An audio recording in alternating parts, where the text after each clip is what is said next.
자, 이어서 채권 시장으로 넘어가 보겠습니다. 요즘 채권과 관련해서 좀 뜨거운 분위기들이 나오고 있는데요. 현대차증권 오창섭 연구원 연결해서 자세하게 들어보겠습니다. 연구원님, 안녕하십니까? 안녕하십니까. 네. 자, 우선은 채권 시장 이슈를 좀 잡아주셨는데요. 어떤 것들 보면 될까요? 우선 이제 첫 번째로는 이제 어제 있었던 이제 8월 금통위 먼저 말씀드리려고 하는데요. 우선 이제 어제 8월 금통위는 인플레이션 둔화 등에도 불구하고 매파적 분위기였다라고 좀 볼 수 있을 것 같습니다.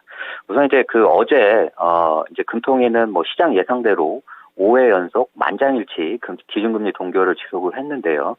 우선은 이제 금리 동결 배경에는 우선 이제 최근에 어떤 인플레이션 둔화 또 이제 어떤 중국 등 어떤 대외의 어떤 경제 불확실성 또 가계부채 증가세라든지 미국 추가 금리 인상 가능성 이런 요인들이 상충을 했기 때문에 금리를 동결했다고 했는데요.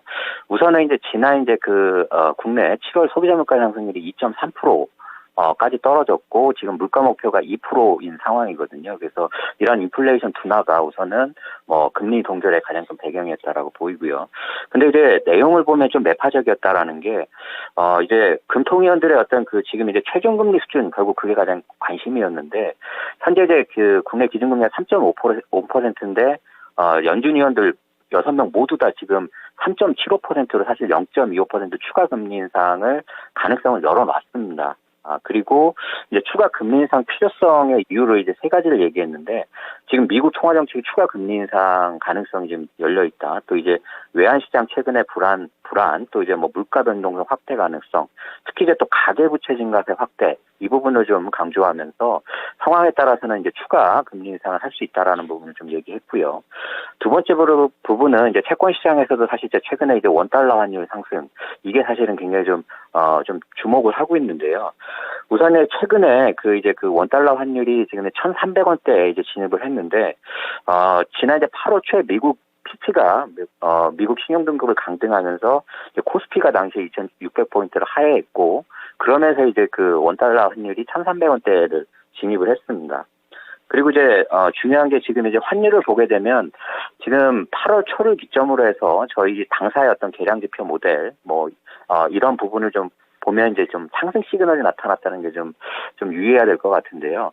현재 지금 이제 원달러 환율을 보게 되면 7월 말까지는 이제 환율이 하락할 때 강하게 하락하고 이제 반등할 땐 또 약하게 반등하고 하면서 이제 하락 추세가 됐었는데 이게 8월 초부터 사실 이제 상승 추세 전환 신호가 나왔습니다. 그래서 올라갈 때 강하게 올라가고 내려갈 때 이제 좀 하락 탄력이 떨어지는 요런 이제 신호가 나왔고요. 특히 이제 1,300원대 환율에서 이게 1,300원대 중반까지 이제 가게 되면 이게 좀 문제가 커지는데요. 왜냐면 이제 대외적으로 보더라도 이게 국내 어떤 대외 건전성에 대한 어떤 신뢰도를 떨어뜨리는 요인이고 1,300원대 중반 위로 올라가게 되면 사실 통화 정책이나 이런 부분에서도 금리 인상 등으로 이제 대응 필요성 등이 또 부각이 되기 때문에 이러한 부분들이 특히 이제 환율이 인플레이션 상승 압력뿐만 아니라 이런 이제 금융시장 불안 요인으로 좀 유의해야 된다라고 좀 보고 있습니다.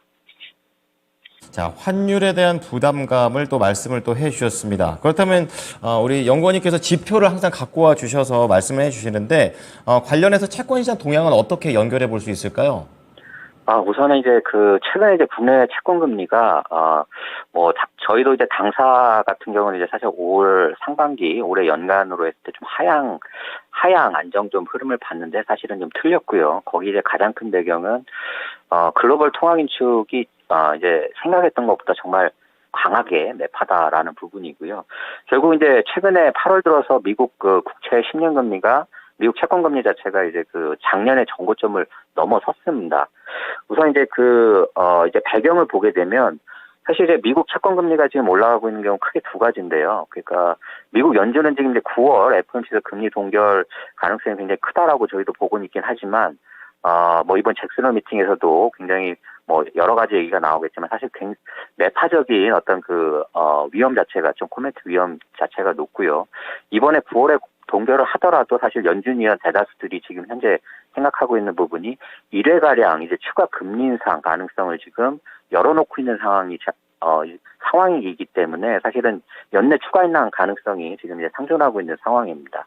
그리고 또 이제 미국 채권 시장 이제 특히 이제 그 국채 발행 뭐 증가 이런 이슈 때문에 이게 좀 아직까지 좀 미국 채권 금리 아직 상승 추세가 되고 있기 때문에 우선은 단기적으로는 우선 이제 채권 투자 측면에서는 MMF라든지 요즘 단기 금융 상품 쪽 리스크 대응 부분이 좀 필요할 것 같고요.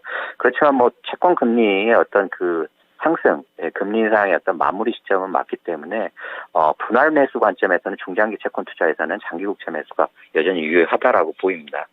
두 번째로 이제 최근에 이제 미국 국채 시장 중심으로 해서 이제 수급 불량 이슈 부분을 좀 말씀드릴 건데요. 특히 이제 수급 측면으로 채권 금리 하락을 좀 제약하는 부분이 좀 문제가 되고 있습니다. 지금 미국 같은 경우는 지난 6월 초에 미국 부채 한도 협상이 타결되면서 이제 그전에 이제 차환 발행만 됐던 게 신규 발행이 되면서 국채 발행이 굉장히 많이 늘었는데 특히 이제 3분기, 원래 당초 예상 계획했던 그 물량보다도, 지난 8월에 최근에 또 그 발행 물량을 증액을 하면서 이게 예상보다 국채 발행 물량이 이제 늘어날 거다, 하반기에 굉장히 늘어날 거다라는 우려가 있습니다. 이렇게 국채 공급, 발행이 늘어나게 되면 이게 채권 금리를 상승시키는 요인이기 때문에 사실은 이제 뭐 중장기 어떤 그 채권 금리 고점 이후에도 사실은 이제 채권 금리 하락을 좀 제약하는 요인이 될 것 같고요. 국내 같은 경우도 지금 이제 올해 세수 부족에 따른 어떤 재정 어떤 분만의 적자 때문에 적자 국채 발행 가능성, 추경에 의한 적자 국채 발행 가능성이 여전히 좀 제기되고 있어서 특히 이제 추석을 전후로 해서 이런 추경 이슈 부분이 좀 나올 수 있다라는 우려가 또 채권 공급 국내 측면에서도 물량 부담 이런 부분을 작용하고 있습니다.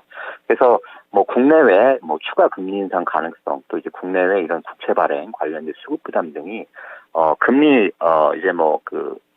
어떤 그 인상 막바지 시점에도 불구하고 이제 채권금리 하락을 좀 제약할 수 있기 때문에 뭐 당분간은 채권금리 변동성 확대 가능성에도 유의해야 된다라고 보고 있습니다. 이상입니다. 네. 자, 채권시장 관련된 동향과 전망, 그리고 그에 맞는 전략까지 잘 들어봤습니다. 오늘 내용 감사합니다. 감사합니다. 네. 자, 오늘 채권 플로우는요, 현대차증권의 오창섭 연구원이었습니다.